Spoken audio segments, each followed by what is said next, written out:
He didn't look like trouble. That's what threw people off. No wild hair, no loud music, no chain swinging or sagging pants. Just a quiet black boy in a plain hoodie, standing at the edge of the school parking lot, watching the world go by like he was already tired of it. That was Jalen Freeman's first morning at Rosewood High. He wasn't early, he wasn't late, just perfectly on time, but no one noticed. No curious smiles, no, "Hey, you new here?" Not even a head nod. And that told him everything he needed to know. Rosewood was the kind of school where people stayed in their own lanes. Preppy kids with fresh sneakers, athletes with crisp jerseys, group chats and inside jokes. Nobody looked like him. And maybe they didn't mean it as a warning, but it felt like one anyway. He stepped through the double doors and felt the weight of silence. Not the good kind either. It wasn't shy, it was cold. Eyes flicked over him then away, as if even looking too long might invite trouble. The front desk lady barely raised her eyes when she handed him his schedule. Homeroom, math, world history, lunch B, locker 172. That was it. No welcome, no smile, just a shrug and, "You'll figure it out." He found his locker in the far corner of the west wing, past the trophy cases and the vending machines with overpriced snacks. The hallway smelled like floor wax and something faintly sweet. Maybe cinnamon from a nearby classroom. Jalen stood there for a beat, just staring at the lock. Then he glanced sideways, not scared but cautious. He'd done this before. New kid, new school, new targets on his back. He twisted the combo, click, click, snap, and slipped his bag inside. One notebook, one folder, a pen with bite marks on the cap. It wasn't much, but it was enough. The bell rang sharp and loud, and the halls exploded with motion. Groups moved together in tight little packs, like schools of fish avoiding a shark. Except Jalen wasn't chasing anyone. He just watched, not judging, just noting. Who laughed too loud, who looked back at him twice, who whispered. A white boy with perfectly parted hair smirked and nudged his friend when Jalen passed. A girl with pink headphones turned and looked right through him like he wasn't even real. He kept walking. First period math. He slipped into the room just before the final bell. The teacher glanced up from the whiteboard, pointed vaguely to a desk near the back, and kept teaching. No intro, no class, we have a new student. Just silence. A few heads turned, then turned away. That was fine. Jalen liked silence. It didn't lie. By third period, he already knew who ruled the school. Mason Reed, star quarterback, permanent smirk. His voice carried through the halls like it had a VIP pass to every conversation. Always surrounded, always flanked. Brady and Kent, his shadows. One short and stocky, the other tall and twitchy. They laughed at everything Mason said, even when it wasn't funny. Maybe especially then. The three of them moved like they owned the place, like no one had ever told them no. Jalen didn't care, but Mason noticed him anyway. It was lunch that sealed it. Jalen slid his tray onto an empty table in the far corner. It held a single apple, some cold fries, and a carton of milk. He picked up the apple, rolled it in his hand, took a bite. Simple, quiet, just how he liked it. But then the noise came. "You serious with that tray, bro?" Mason's voice, loud and sharp, cut across the room. The clatter of forks and voices dipped just enough to make it sting. Jalen didn't look up. Mason approached, casual, swagger in every step. "What is that? Budget lunch? You bring that from home? Or did the cafeteria run out of flavor?" Brady chuckled, half a second late, like a soundboard with a glitch. Kent folded his arms, chewing gum, eyes locked on Jalen like he was some strange animal at the zoo. Jalen stayed quiet. Bite, chew, swallow. Mason tapped the edge of the tray with a knuckle. "Yo, I'm talking to you." Still nothing. Brady leaned in, voice low. "You slow or just rude?" Jalen finally looked up. His eyes didn't flinch, didn't narrow, just looked. Clean, unbothered. "You done?" That shut them up for half a second. Then Mason leaned closer, lips curled. "Nah, I'm just getting started." Jalen stood, not rushed, not tense, just stood, picked up his tray, turned, and walked. No stare down, no words, just a quiet retreat. But that's when it changed. Mason stood there frozen, hand half lifted, mouth open like he couldn't believe what just happened. Jalen didn't curse him out, didn't shove him, didn't flinch, and that was worse than fighting, because it meant he didn't care. And for someone like Mason, someone who fed off reactions, that was a problem. They didn't let it go. That afternoon in English, someone knocked his binder off the desk. Pages fluttered to the floor like leaves. The teacher didn't notice. Nobody helped. Jalen just knelt, picked them up, and kept writing. In the hallway between periods, someone muttered, "Watch it," and shoulder-checked him against the lockers. He barely blinked. After school, someone had written, "Free lunch Freeman," on his locker in red marker. The janitor passed by without even pausing. Jalen wiped it off with the cuff of his sleeve. He didn't go home mad. He didn't go home scared. He went to the gym, a cracked old building off 9th Street with no sign and no heat. But inside, it felt like home. His grandfather, Sosa, stood by the ring taping a young fighter's wrist. When Jalen walked in, Sosa didn't say a word, just nodded toward the gloves. Jalen changed, wrapped his hands, and stepped into the corner. He didn't hit hard, he hit smart, controlled, with rhythm, with focus. Each punch a memory, each block a reminder. Sosa once told him, "We don't train to fight, we train to finish." And as he jabbed and slipped, weaved and pivoted, one thought beat louder than all the rest. They really don't know what kind of kid they just picked a fight with. There was no music in the gym, no hype playlist or motivational speaker shouting over a beat. Just the low hum of an old ceiling fan, the rhythm of leather gloves hitting the pads, and the occasional grunt that came with impact. It smelled like old sweat, tiger balm, and dust from a dozen years of forgotten matches. The place was a relic, chipped paint on the walls, ropes fraying around the edges of the ring, duct tape on the speed bag. But to Jalen, it was sacred. This was where he went when the world outside started pressing too hard, when the eyes felt too sharp, the whispers too loud, the silence too heavy. He didn't need to explain anything here. He just walked in, nodded at his grandfather, and got to work. Sosa didn't talk much. He was a man of expression, not explanation. A single glance from him said more than most speeches. His eyes held the weight of a man who had seen too many rounds, inside and outside the ring. When Jalen wrapped his hands, Sosa checked the tape, then gave a slow nod, just enough to say, "You ready?" That was all it took. No questions about school, no lectures about staying out of trouble. He already knew. Jalen didn't come here to brag or to vent. He came here to remember, to stay sharp, to carry something bigger than anger. This wasn't about revenge. This was about control. He moved with precision, southpaw stance, jabs clean, combos sharp. He wasn't the fastest, not the strongest, but he was surgical. Every motion had intent. Hit, reset, breathe. Sosa watched, arms folded, chewing on a toothpick like he always did when he was focused. Jalen didn't need praise. He wasn't here for compliments. The gym wasn't about ego. It was about survival, balance, peace. Sosa finally spoke, voice gravel low. "You holding it all in again." Jalen kept punching, didn't respond. "That's how you crack your own chest wide open, boy," Sosa added. "You gotta let that steam out somewhere." "I'm fine," Jalen muttered between breaths. "You ain't fine. You just silent. There's a difference." Jalen didn't argue. He couldn't, because he knew Sosa was right. The school wasn't getting easier. It was getting worse. The rumors were spreading like wildfire. People he hadn't even met were whispering things about his past, about his family, about things he'd never done.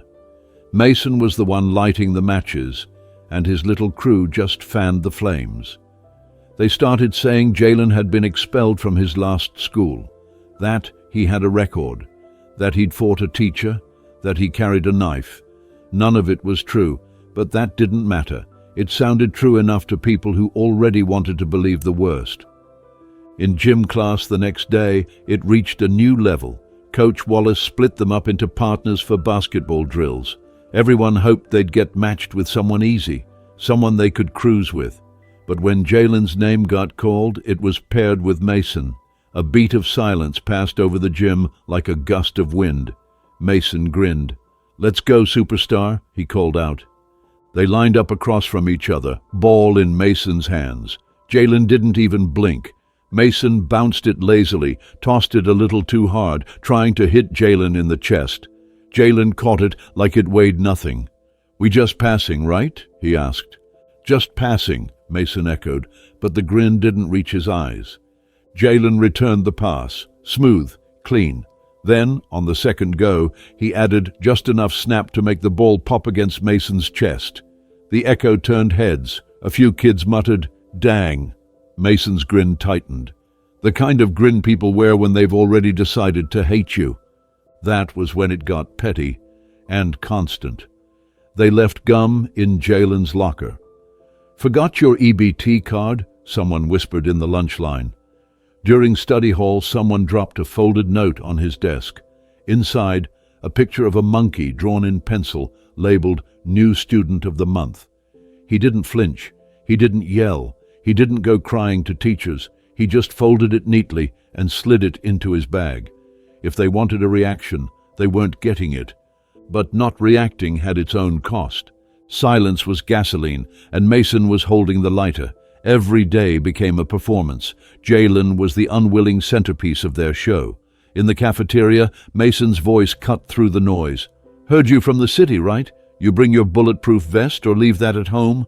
More laughter, more side eyes. Jalen kept eating. Brady leaned toward Kent one day and whispered, just loud enough, "He's got to be psycho, right? Doesn't even blink." Mason laughed. "Nah, he's just another dropout in progress. Watch.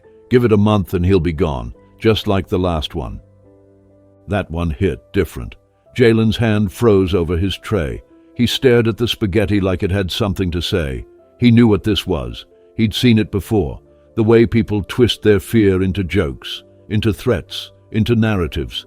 The way they poke and poke until you finally snap, so they can point and say, "See, we were right." He didn't walk slower that day. He walked faster. Past the lockers, past the classrooms, past the stairs. He got to the bus stop early and stood there with his fists clenched in his hoodie pocket. He didn't want to lose it. He didn't want to give them that satisfaction. But his chest burned. When he got home, Sosa noticed it in his posture. Tense, shoulders high, jaw locked. "You gonna tell me?" the old man asked. "Nothing to tell." Sosa gave him a long look. "Sometimes holding back's harder than swinging. You know that, right?" "Yeah. You ain't there to teach nobody nothing. You're there to walk across that stage. You're there to finish." "I know. But if someone backs you into a corner—" Sosa let the sentence trail off. Jalen looked up. "I know," he repeated, but his voice was lower now, not defiant, just tired. And then Friday came. Cold, cloudy. The sky looked heavy, like it might rain but couldn't decide. By sixth period, Jalen had already survived a sarcastic comment in science, an elbow in gym, and a note that said, "Go back where you came from," tucked into his math book. After the final bell, most students swarmed the front exit. Jalen stayed behind, helping the janitor, Mr. Davis, stack folding chairs near the gym. Not because he was trying to be nice, just because he needed space. He didn't want to walk with the crowd. He didn't want to be seen. And that's exactly why Mason waited. Jalen rounded the back of the gym, hoodie up, earbuds in, backpack over one shoulder. He didn't see them at first.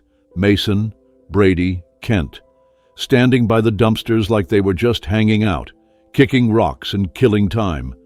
But when Mason stepped forward and called his name, Jalen knew this wasn't some random run-in. He pulled out one earbud. "What? You think you're better than me?" Mason asked. Jalen raised an eyebrow. "Nah, I just don't care about you." Brady laughed behind him. "Yo, this dude's cocky." "I'm just minding my business," Jalen said. "You disrespecting mine," Mason replied, stepping closer. That was when the air shifted, that quiet moment, the one before something breaks. Jalen looked at Mason, dead in the eye. "You got something to prove? Prove it." And that was all it took. Brady lunged first, not skilled, not planned, just wild energy. He shoved Jalen hard, but Jalen didn't move. He didn't budge. "Back up," he said, voice low. Brady smirked, tried again, this time throwing a punch. But Jalen was already inside his range. One sidestep, one sweep. Brady hit the ground with a sound that made Kent stop mid-chew. Mason froze for half a second. Then, like he couldn't stop himself, he lunged. Big mistake. Jalen ducked, slipped under, and pivoted, his elbow driving hard into Mason's ribs. The air left Mason's lungs in a wheeze. He stumbled, legs unsteady. Kent backed up, hands up. "Yo, chill." 12 seconds. That's all it took. Jalen didn't gloat, didn't yell, just stood there, breathing calm, eyes clear. He'd warned them. They didn't listen. And now, they knew. They scattered like leaves when the assistant principal rounded the corner. Mr. Kincaid wasn't the type to yell, but he had that voice, the one that could stop a room cold. He didn't even raise it, just stood there for a second, taking in the scene. Mason bent over, hands on his knees, still wheezing from the hit to his ribs. Brady sat against the dumpster, red-faced and stunned. Kent looked like he'd seen a ghost. And Jalen? Jalen was still standing, hands loose at his sides, breathing steady like he'd just finished a light jog. "What's going on here?" Mr. Kincaid's voice was even, but sharp enough to draw blood. Mason straightened up fast. "He jumped us, man, out of nowhere. Dude's crazy." Kincaid looked from Mason to Brady to Kent, then to Jalen. No blood, no bruises, no busted lips or torn shirts, just shaken egos and silence thicker than fog. Jalen didn't blink. "They cornered me." "You saying they started it?" "I'm saying they came looking for something. I told them to walk away. They didn't." Kincaid stared at him like he was trying to read between the lines of something Jalen hadn't said. Then he nodded once.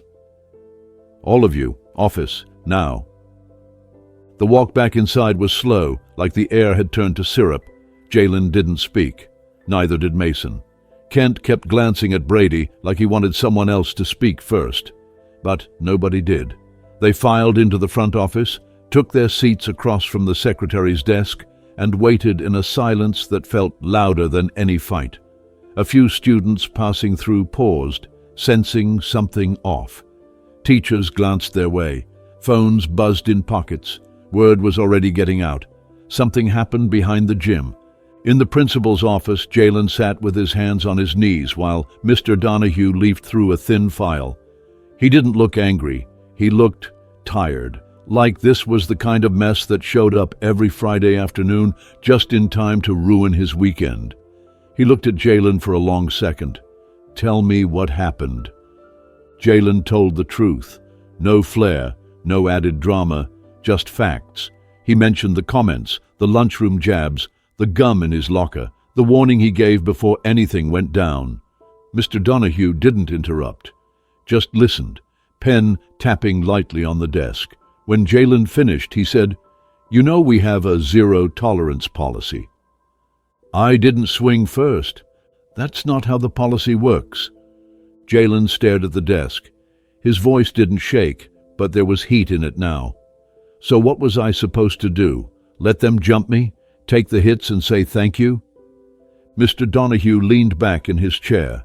He wasn't prepared for that question, not because it was new, but because it was real, because it was the kind of question with no safe answer.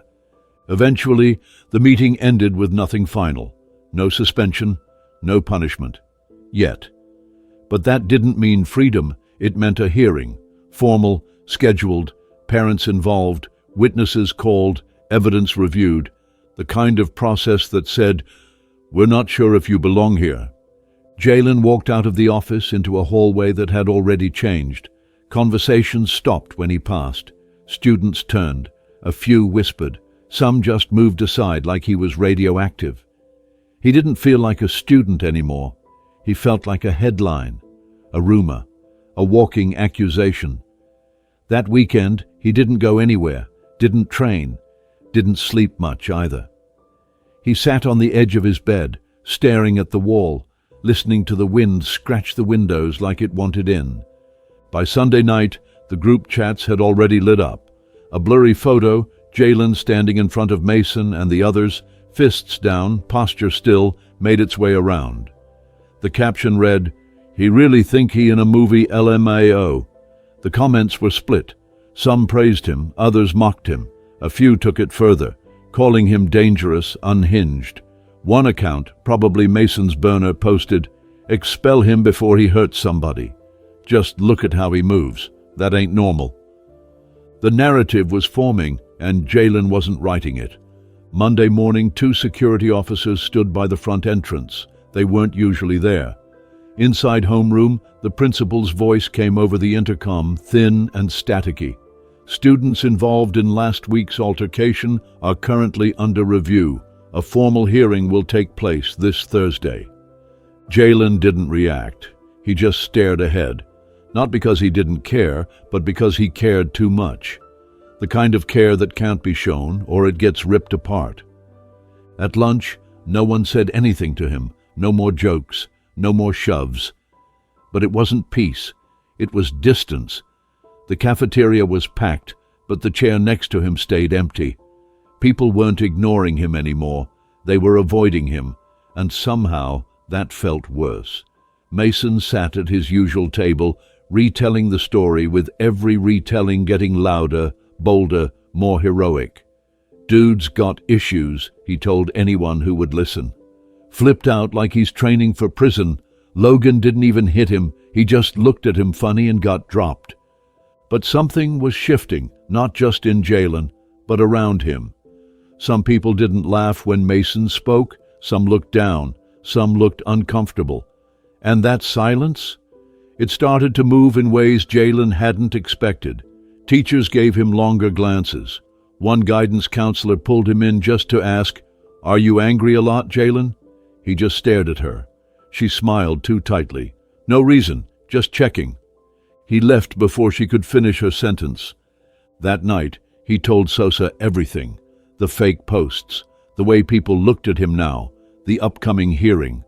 Sosa listened, didn't interrupt. Then finally said, "When you defend yourself and people see you win, they don't always see strength. They see a threat, especially the ones who've never had to fight for anything in their life." "I didn't even go hard," Jalen said. "I held back." "I know, but they don't care, 'cause you exposed something in that boy, something he don't want to admit to himself. That's why he's still talking, 'cause it ain't about you anymore. It's about what you showed him." "So what do I do now?" "You stay steady. You remember why you're there. This ain't your first fight, and it won't be your last." The days crawled after that. He could feel the building pressure like a storm overhead. Every classroom felt like a courtroom. Every hallway a witness stand. People stopped making eye contact. Teachers fumbled his name during roll call, like even saying it might summon trouble. The hearing was 2 days away, then 1, and then, the day before it was set to happen, something changed. He was sitting alone again during lunch when a girl walked over. Pale skin, red hair in a messy bun, oversized hoodie, sketchbook under her arm. Delilah Foster. She didn't say hi, didn't ask if the seat was taken, just sat down across from him and leaned in close. "I saw everything." Jalen blinked. "What?" "Behind the gym, I was sketching. For a project. I was supposed to draw dumpsters. Class assignment. I didn't mean to see anything, but I saw it all. They cornered you. You warned them. Logan swung first." He stared at her like she was a mirage. "I didn't say anything. I didn't want to get dragged in, but now they're talking about expelling you. And if that happens, I'm guilty too." "You serious?" She nodded. "I already told the assistant principal I'm showing up to the hearing." For a second, Jalen didn't know what to say. He didn't know how to believe her, but her voice didn't shake. Her hands didn't fidget. She wasn't doing this to be a hero. She was doing this because silence had finally cost too much. That night, for the first time in days, Jalen slept. Not long, not deep, but enough to wake up and feel like something had shifted. Not fixed, but changed. Because sometimes the right people stay quiet until they realize they're the only ones who can set things right. The room wasn't fancy. Pale walls, fluorescent lights humming overhead. A long rectangular table sat in the center, surrounded by chairs that looked too hard to sit in for as long as they were about to. One side was already full. Principal Donahue, the assistant superintendent, a school board representative, and 2 teachers who didn't make eye contact. Across from them sat Jalen. Beside him, Sosa, arms crossed, jaw set like stone. He hadn't said a word since they walked in, but his presence filled the room like thunderclouds. Between them sat a folder, thin but dense. Statements Jalen had written, copies of his attendance records, training logs, notes from teachers who'd seen more than they said, proof that he wasn't what they wanted to paint him as. Delilah sat at the far end of the table, smaller than usual, but with a calmness in her that hadn't been there before. She held her sketchbook close to her chest, as if it could shield her from what came next. The superintendent opened the meeting with the usual jargon. "We are here to determine whether the actions taken by the student in question violated school policy regarding physical altercations." But the words barely mattered. Everyone already knew what this was about. Jalen was the black kid who didn't bow his head, who didn't laugh along, who didn't shrink, and that made him dangerous in the eyes of people who were used to compliance. When they called on Delilah to speak, the room changed. She cleared her throat once, voice soft but steady. "I was there, behind the gym. I wasn't spying. I was sketching for a class assignment. I didn't mean to see anything, but I saw it all. Mason, Brady, and Kent, they were waiting. They weren't just talking, they were circling him. Jalen told them to back off. More than once. They didn't. Logan threw the first punch. Jalen just defended himself." She paused, gripping the sides of her sketchbook so tight her knuckles went white. "I didn't say anything because I was scared. But letting someone get expelled for doing what anyone would do, that's worse." Silence stretched across the table. Even Principal Donahue, who'd come into this meeting with a mind made up, looked uneasy. The board rep cleared his throat and asked, "Do you have any physical evidence of what you saw?" Delilah hesitated, then opened her sketchbook.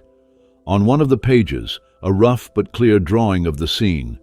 Jalen's stance, Brady's motion, Mason's posture just before the fight. She didn't draw it to prove anything. She drew it because she couldn't forget it. When she handed it over, the room leaned in. Sosa, for the first time, let a small nod escape. Not proud, not smug, just respectful. The meeting lasted another 20 minutes. More questions, more posturing. But the tone had shifted. The moment Delilah spoke up, it was no longer about what they thought Jalen did. It was about whether they could keep pretending he was guilty. Sosa spoke once, calm but pointed. "My grandson's been trained since he was 10, not just how to fight, but when not to. He didn't come here to be feared. He came here to finish. But you all made up your minds before he ever spoke." When they finally dismissed the room, no decision had been made. "We need to review this further," they said. "Expect a response by tomorrow." Outside, the winter air cut sharp against their jackets. Jalen and Sosa walked in silence for a few steps. Then Jalen spoke. "She didn't have to do that." "No," Sosa said, "but she did. And that says more about her than it ever did about them." The next morning, the email came just after sunrise. The school had reviewed all testimony and evidence. Jalen Tolliver would not be suspended. No expulsion. The school acknowledged that his actions were in self-defense. Case closed. Sosa printed it out and stuck it to the fridge like it was a championship belt. But it wasn't the end. Not really. When Jalen walked into school that morning, the air was different. Not louder, just heavier. People moved out of his way, not in fear, but in caution, as if they didn't know which version of him they were dealing with now, The invisible line that had always existed between him and everyone else, it was still there, but now it had lights around it. No more snide remarks, no more jokes, but no apologies either. Mason sat at the usual lunch table, retelling the story again, but now it sounded different, desperate. Dude moved like some kind of psycho, straight up assassin mode. Logan couldn't even touch him. "Didn't y'all corner him?" someone asked. Mason's face hardened. "Nah, we were just talking. He flipped out." No one really pushed back, but no one jumped to defend him either. Brady avoided eye contact with everyone. Kent wasn't even at school. In gym, Coach Wallace didn't pair Jalen with anyone, just told him, "Shadow drills today." Jalen nodded. No questions, no complaints, just moved through the motions like a soldier in training, controlled, focused, unbothered. That afternoon, as he packed his bag, Delilah passed him in the hallway. She didn't say anything, just gave him a small wave. Not attention-seeking, not performative, just respect. He nodded back, a tiny smile tugging at the edge of his mouth. Not everything needed words. Over the next week, small shifts began to appear. Tiny things, the kind most people wouldn't notice, but Jalen did. 2 freshmen stepped in when a kid was getting mocked outside the art room. In history class, a teacher actually paused when a student made a slick comment and said, "We don't do that here." Not loudly, not dramatically, but it happened. In his presence, the air had changed. Still, not everything was healed. Jalen could feel it. The tension, the distance. He didn't walk through school like a villain anymore, but he wasn't a hero either. He was something else, something undefined. When the final bell rang before winter break, the hallways exploded with noise. Backpacks slammed shut. Shoes squeaked on tile.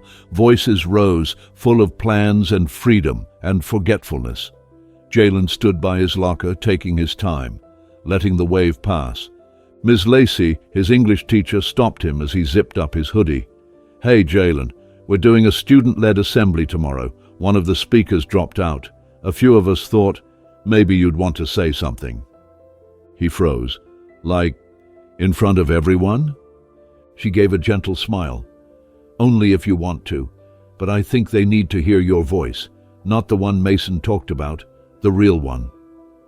That night, he sat on his floor, legs crossed, notebook open in front of him. The page stayed blank for a while. He wasn't sure what to say, not because he didn't have anything, but because everything felt too big. Then finally he wrote one line. "I didn't ask to be here, but I'm not leaving either." The next morning, the auditorium was packed. Lights low, students shifting in their seats, teachers standing in the back. Jalen waited off stage, heart thudding slow and deep. When they called his name, the room went still. He stepped up to the mic. No paper, no speech, just him. "I've been called a lot of things since I got here," he began. "Quiet, weird, dangerous. Some of y'all probably still don't know what to make of me." There were a few nervous laughs, a few nods. "I didn't come here to fight anybody. I came here to finish high school. I wanted what everyone else wants. Get through my day, pass my classes, go home. But when people don't know you, they make you up. They decide your story for you." He looked out across the room, faces locked on him, listening. "I'm not going to stand here and say I'm perfect. I've made mistakes. I've been mad. I've felt alone. But if the only thing you know about me is what someone else told you, then you never knew me at all." He paused, letting it settle. "I'm not from here. I come from a place where you learn quick how to survive. You learn to read people fast. You learn when to speak and when to stay silent. But silence can be dangerous too. It makes people talk louder. It gives them room to turn you into something you're not." He turned slightly, nodding toward the teachers. "I'm grateful for the ones who saw me, who asked questions, and even the ones who didn't, because I'm still here. You couldn't scare me away." In the third row, Delilah sat quietly, sketchbook in her lap, head tilted. "I guess what I'm trying to say is, don't be so quick to label people. You don't know what they've had to carry, and maybe next time, before you laugh or post or judge, Maybe try asking. You might be surprised by what you hear." He stepped back. At first, silence, then a single clap, then another.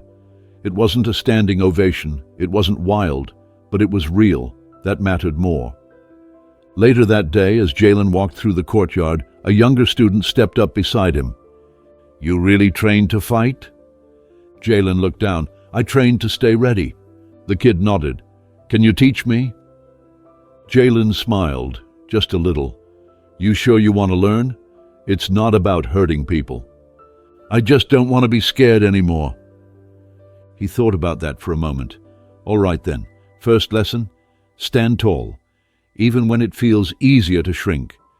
And the two of them walked off together, not teacher and student, just two kids trying to make sense of a world that keeps testing them.